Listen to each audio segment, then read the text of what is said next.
when both of these are elevated in this Kaplan-Meier plot, so this is survival at 0% survival, and this is survival in years, one can see that it's both are low, relatively good survival, one is early stage cancer. If one is high, intermediate, then both are high, 75% of the people are dead, even though they have the early stages of cancer. So I'll get back to that in a moment. All right, how about genome? A number of years ago, quite a number of years ago actually, several hundred years ago, we recognized that typically an increased risk of cervical cancer, and this is due primarily to very polycyclic hydrocarbons, which is the primary aflatoxin that is a fungus that grows on moldy corn and grain. Also produces a very potent carcinogen called aflatoxin of liver cancer, and I mentioned cigarette smoke, which has multiple, about 16 different known chemical carcinogens. So it's a real rigorous group of carcinogens, and no wonder it causes so much cancer of multiple size. So quite a number of years ago, the first kind of question that was asked by our group, and followed by others, was whether or not these specific carcinogens, this aflatoxin, this alpha-light, or more recently, this toxin, a carcinogen, were the cause mutations in the p53 tumor suppressor gene. And the answer was yes, and had very characteristic mutations associated not only with cancer, but associated with the mechanism of action of these various agents. Now, more recently, Sir Michael Satin and his colleagues at the Sanger Institute in London have utilized exo-sequencing and high nucleotide analysis of this signature, and have found that this is a signature for tobacco, this is a signature for ultraviolet light, and so on and so forth. So about 30 different signatures, about half of those are associated with specific exposures, and a few are associated with age. As people get older and they don't have these other risk factors, they still get cancer, and they have a characteristic type of mutation signature. Now, lung cancer a number of years ago was classified as small cell adenocarcinoma and squamous cell carcinoma, and then in 1987, KRAS was discovered, and in 2004, EGFR was discovered, and lastly, in 2014, this is a very up-to-date, a number of different types of mutations and fusions, such as outfusions, were discovered and added to the genomic landscape of lung cancer. I will say that most of these that have been recently discovered are never smokers. That's not important. And about 14% of the lung cancer cases that come into clinic now are never smokers. Now, the capacity for something else. So the majority of cancers that we still don't have therapy for have KRAS mutations, or they have p53 mutations.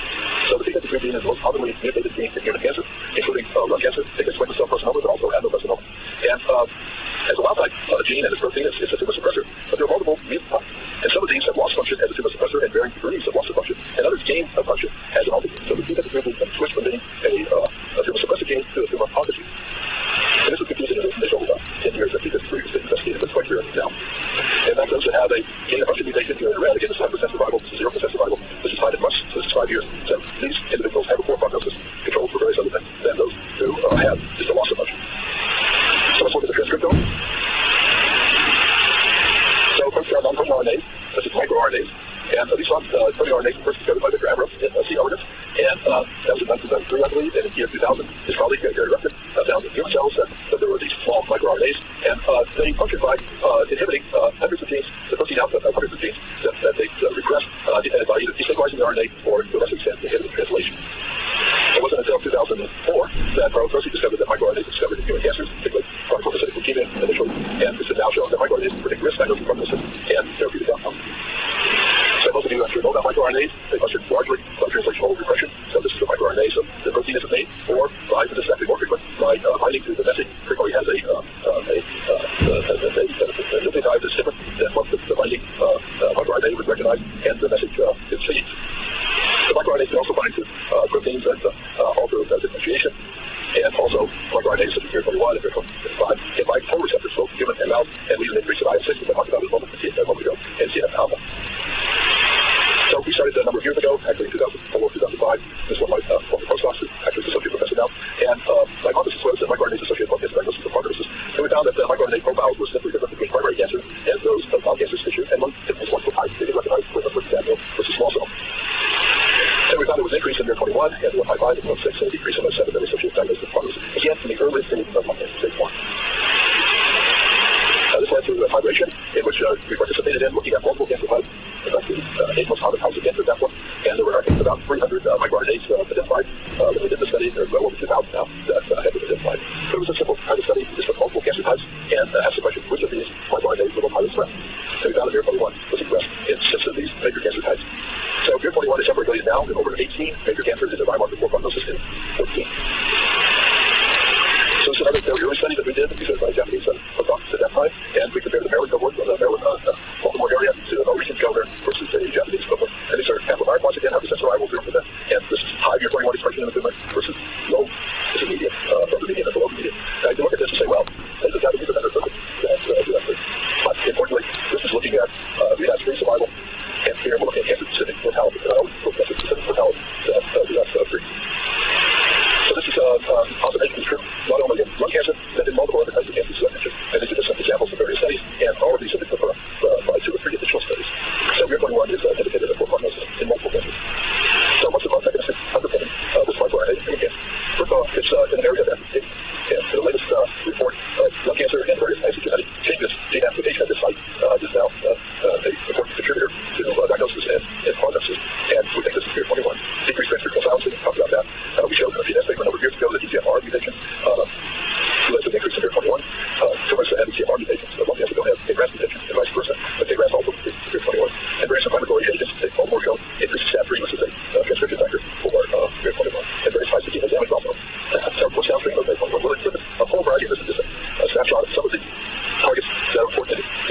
GI, DLC1. And this is called the independent cohort again, stage 1A cancer. And as one can see, if you look at the lowest quartile, it's the green, the middle quartile, or the highest quartile in each of these cases leads to poor survival. So again, this is a principle of looking at multiple cohorts and having to find it. If you find it in multiple cohorts, it probably is out. This is the same thing here comparing stage 1A versus 1B. It's not just stage 1A, it's stage 1B is high sensitive, and in both cases there's no evidence of metastasis in the lymph nodes, but I'll get to the point that they do have micrometastases. So this is looking at stage 1. These are the multiple studies. Most of them just look at overall survival, which is less accurate than relapse-free survival and cancer-specific survival that we prefer in each case to associate with poor prognosis. So the next kind of question we ask, and you can ask, is how about if you combine biomarkers? And the principle is that there's statistically and evidence independent of each other. It has sensitive to that combination. And so this is a hypothesis that Hero and Curie tested, and comparing the 4 protein coding genes with microRNA VIR-21. So this is a Japanese study, and this is again relapse-free. So this is comparing the 14 signature of 54 with which is up here, with VIR-21, which is shown here. Each of them leads to associated with poor prognosis. And you put the two together, again, it's a significant decrease in prognosis. So this is US Norway cohort, and this is 14 signature for prognosis. This is VIR-21 for prognosis, and if you put them together, much more prognosis. Again, this is cancer-specific mortality instead of relapse-free survival. So what's the principle? Well, the principle is if you take non-coding RNAs and coding RNAs, you combine them, you should get low risk, intermediate risk, and high risk. Why this might be the case? Well, for both the RNAs and negative movement, but these biomarkers give me some false positives, but they're different from each other. So these are misclassification compared to better and more specific survival. Is it true in lung cancer? The answer is no. We and others have found that it's true in colon cancer, esophageal cancer, and carcinoma, like I mentioned, and also in breast cancer. So now let's move to the epigenome. And this is Anna Robles, who's in the lab, and she's a staff scientist, and she tested the hypothesis that integrated biomarker classified stage 1 lung cancer, adenocarcinoma based on inhibin, mRNA, microRNA, and DNA methylation biomarkers. This is the epigenome biomarker with further improved prognostic platform classification. So the 3 biomarkers together. Now, it had already been published by Manuel Castillo that these 3, 4, 5 genes that were DNA methylated were associated with poor prognosis. He said, well, let's look at all 5 of them. So this is by univariate analysis. So we do multivariate analysis with the we found that they're all dependent on each other. So we chose HOSA-9 to do the analysis on, which is very representative of the total. So that's the most representative. And we added it to the VIR-21, the 14 signature, HOSA-9, VIR-21, the 14 signature is here, and we found that all 4, actually all 3, are positive. That's in the red. The prognosis in stage 1 lung cancer, in stage 1A lung cancer, in stage 1B, again, the bicentennial size, the 3 centimeter size, both are associated with poor prognosis. So because this is looking at it, looking at each other, and you can show this like in terms of analyses with multivariate analysis. So now let's look to the metabolome. That's looking at metabolism, human metabolism.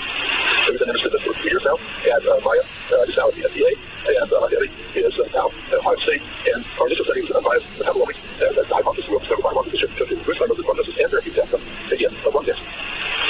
Now, one of the liquid biopsies of the first that we decided to do was actually urine, and it's a nice painting of a Dutch physician looking at urine, and it's been reported that among the things that a physician said is time in history is the urine diagnosis of disease in history. This is others people like to do. So I went to medical school many years ago, as Jerry mentioned.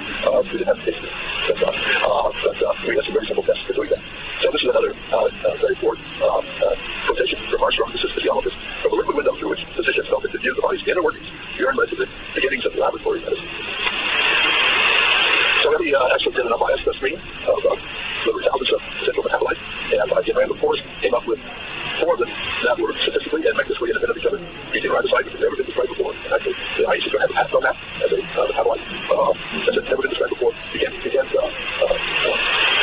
proteins that are always known, molecules that are always known, but something's never been discovered. You can still have it. And acetyl-aromatic acid, and ursosulfate, and this is the glycolipid that you have to discover. So these are Kaplan-Meier plots. If you put all 4 of these together, and again, this is lung cancer, there's a very poor prognosis, less than 10% at 5 years, if all 4 of these are positive in the urine. And we can now make the case of serum in plasma. So this is just the hazard ratios that go up when we make these kinds of combinations. Now, one important question when we started doing these studies with increasing riboside was it found in tumors, and what we found in tumors related to what we find in urine. So yes, it is found in lung cancers at relatively high levels compared to the non-tumor area. And if you compare increasing riboside in tumor versus that which is in the urine, this is the correlation analysis, more about 0.6 and a 20 total of 6 significant factor. So right now, the question is serum or plasma correlate with this in this triangle and give us another cell. to have done a prospective study of African Americans and European Americans, again, about 100,000 folks.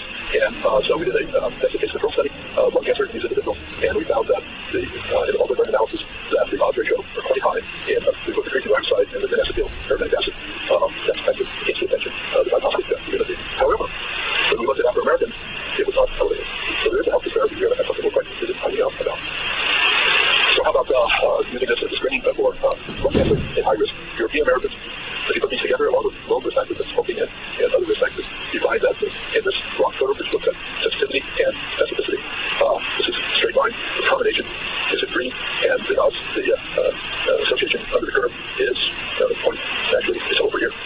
It's close to 0.95, 0.86, and 9. You put everything together, which is here. And this is something that's clinically useful. It's something that the everybody has had right now. As you all know, that's getting that's research knowledge from sensitive adults. So I mentioned low-dose CT a moment ago, and this is a landmark study that was published in New England Journal of Medicine in 2011, in which they compared chest X-rays with low-dose CT. And chest X-rays were more or less standard practice at that time, and so we knew that they weren't very useful, only because they later stage cancer. But in this study, they found that low-dose CT actually reduced cancer mortality by 20%. And this is some of the specifics back here, that over 50,000 individuals were analyzed. These were primarily heavy smokers of this age group, the two different groups, about the same number of individuals. There's a very important finding, though, and that's a false positive rate of about 96%. And I'll make that point a little more strictly minimal. The kinds of cancer receptors that were detected by low-dose CT were primarily stage 1A and 1B lung cancer. So about 60% of lung cancer reported the very smallest ones, the ones that we have the greatest opportunity for cure. Now, I mentioned the high false positive rate. So this is an illustration of what this means. So this is a stage, and these are all chairs in the audience. I think it was not what you're seeing a couple nights ago, 3 nights ago, actually. And low-dose CT is at 3, maybe 3.5 of these individuals. Great. And these are the people who are screened. So this is a problem. Because if you get false positive, that means people may undergo surgery, they don't need to go surgery, or be told they have cancer and they don't really have cancer. So low-dose CT is always standard practice now that's being paid for by Medicare, and hopefully this will continue the Affordable Care Act. So these are the current risk factors for being eligible. This is the age range, this is 30-year past history of smoking, that's equivalent to 15 years of current smoking. But we need to identify high-risk individuals outside this spectrum, including clients that about 14% who become independent now on never smoke, and we never have a funding for these types of activities. Second is prioritization, and maybe I'll go to the top again. Next slide for that, but there's now about 10 million people that are eligible with these criteria. So there's a need to prioritize those individuals for low-dose CT, because the current capacity is less than 200,000 per year in the United States. So we're talking about 9 to 10 million people who should be screened. And many of those people screening are negative that have false positive rates. So it would be important to identify individuals for priority screening for cost reasons and access to care. Second is, if a lesion is found by low-dose CT in the 96 of the type of lesion was designed, which was actually designed. So we need better diagnostic guidelines to make some diagnosis. Today, about half of the people going to surgery in the United States, in many of the hospitals that have a positive lesion by low-dose CT, have a benign lesion. So doing surgery and practice as the surgeon says, having someone's chest is not a benign procedure. And so you'd like to minimize those people to do surgery on if you remove their benign tumor instead of cancer. And then there's the question of prognostic biomarkers, even for sick lung cancer. So the goal of precision medicine is to identify, or one of the goals is to identify 20% of the stage 1 lung cancer whose cancer will live further. So pathologists have targeted that to know, but about 25-30% of people have micrometastases. And one of the questions is, if you get therapy for micrometastases, is that going to be more effective than if you wait for the other recurrence? That's size of the cell count. That's my hypothesis to be tested. So again, we have stage 1A, stage 1B. These are different sizes. You might go undergo surgery. But some people are going to be low risk of developing metastases to stage 1A or stage 1B. But some of these people are going to be high risk. So one of the goals of precision medicine is used to be very informative, coupled with the clinical information and epidemiological data, to decrease the false positive rate, decrease financial costs, improve patient care, and guide benefit success. And part of the patient care, those are low risk of recurrence, conservation, and doing low-dose CT is very primary goal. But those at high risk, giving them the option of adjuvant immunotherapy or chemotherapy. So these are the colleagues who have done most of the work. They have their own laboratories now. So I want to thank them, and I'd be happy to take any questions if you want that. Thank you. So how many of you have a member of your family that has one? I'm surprised no one's over there. If I have, it's probably not me, fortunately, but so it's a very common cancer. That's common cancer. No question. Yes, sir. Yes.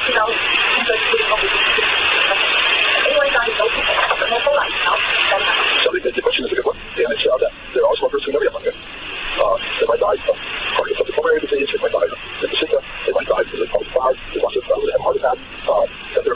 first looked into the 70s and 80s and maybe the 90s. But those are fairly rare. But those are very interesting cases to investigate. And just like pancreatic cancer that Jill was talking about, those people who are 4 or 5 years look different about them than those that do not. So looking at extreme survivors is one of the priorities at NCI now, to try to identify those individuals. Why?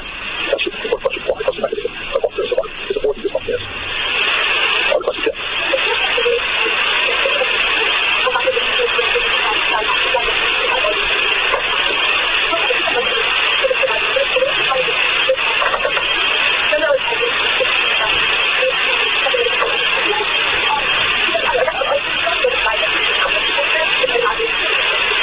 Yes. So the question relates to health disparities, particularly African versus European Americans. And there are some studies in which economic status and a variety of other things, both mental cigarettes versus non-mental cigarettes, are actually part of the study. And the risk factor study that we did, the people that did them, they did all of that after the cases, individuals that were that participated in the study of African versus European Americans. So one of the social controls of that show that, in fact, many of those social factors that you're talking about, that they're talking about, are not the reason for survival for these very risk factors. In fact, rewriting those with that has some evidence that African Americans may actually live longer and have less cancer, lung cancer than European Americans. That's a very solid finding that has been shown in a couple studies now. So why? And so what are people doing? They're looking at SNPs, because they're associated with different cancer types and risk. And you'll talk about that. And that's a very active area for the gene expression analysis for this other. So health disparities begins to high priority for the cancer institute, not only CCR, but also the Division of Epidemiology. And there are some people who are very much involved with that, but I hope you're one of them.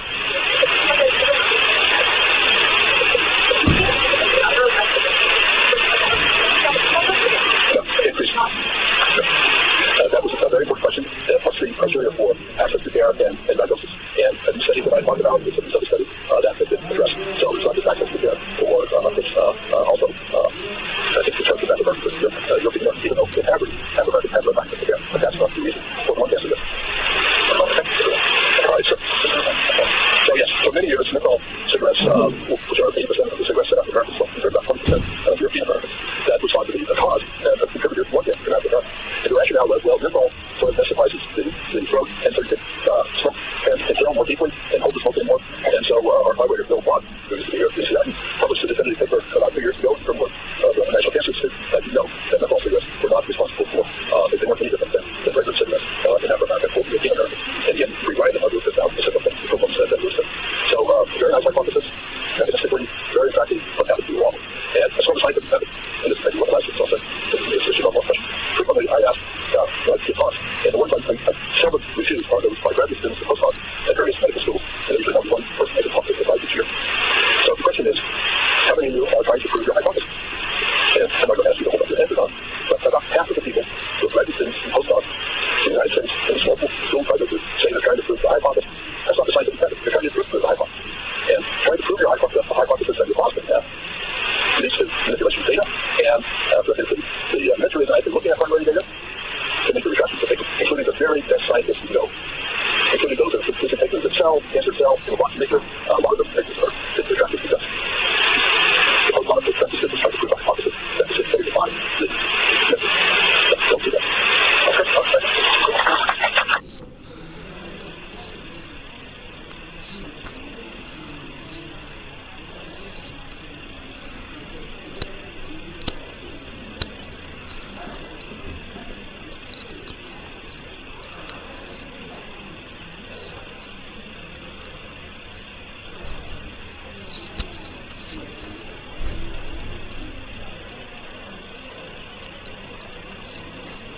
This is the Translational Research in Clinical Oncology course.